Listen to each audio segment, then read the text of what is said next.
Welcome back. Former President Trump is now facing 4 different criminal indictments and a total of 91 felony counts. And when it comes to the latest indictments, Dahlia Lithwick at Slate writes this.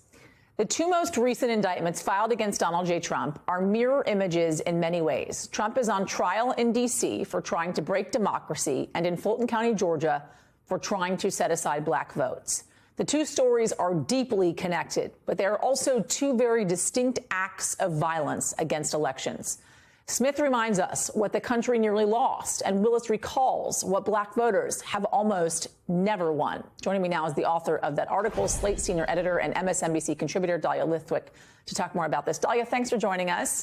We appreciate it. I want to read a little bit more of your piece and then have you expand on it all. You write this, that Smith did as little as was necessary to secure a clean conviction, while Willis scooped up every text, threat, and goon from Pennsylvania to Arizona to Coffee County, Georgia, means that there will be a minimalist trial and a maximalist trial, a high-speed black and white missile and a slower full-color IMAX version.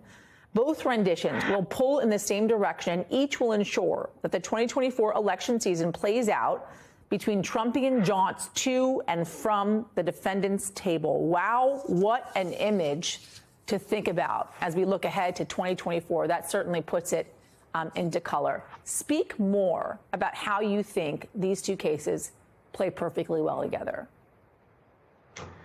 I mean, first of all, thanks for having me. I think that in my mind, I think of the one case, Jack Smith's case, as this just very crisp, minimalist line drawing. You know, he did as little as he had to do to bring Donald Trump into a federal court quickly, right? We don't have other defendants. We have a very, very narrow frame.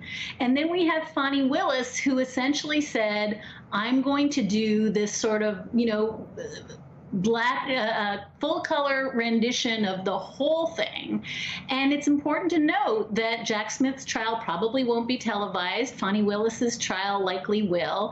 His will go quickly. Hers will go slow. But I think working together, they tell a more complete story.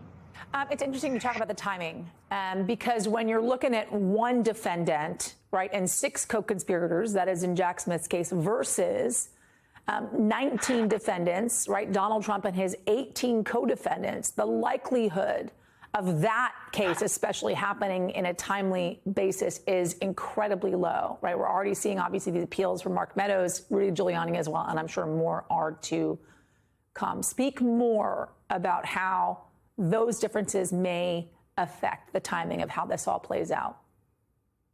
I mean, you can just sort of imagine any big mob trial, right? Any one of those 19 co-defendants can put a spoke in the wheel the way Mark Meadows is, can try to sever the trial, can stall it out. Some of them are probably trying to cut deals from themselves. Every one of those is going to make this go longer. And I think that what Jack Smith was thinking was, let's just do it quick. Someone else will pick up the rest of it. And I think there's no harm in having both because, as I said, they're 2 very subtly different stories they're trying to tell. One may be televised. One will not be. The federal case will not be televised. How will that differentiate the 2?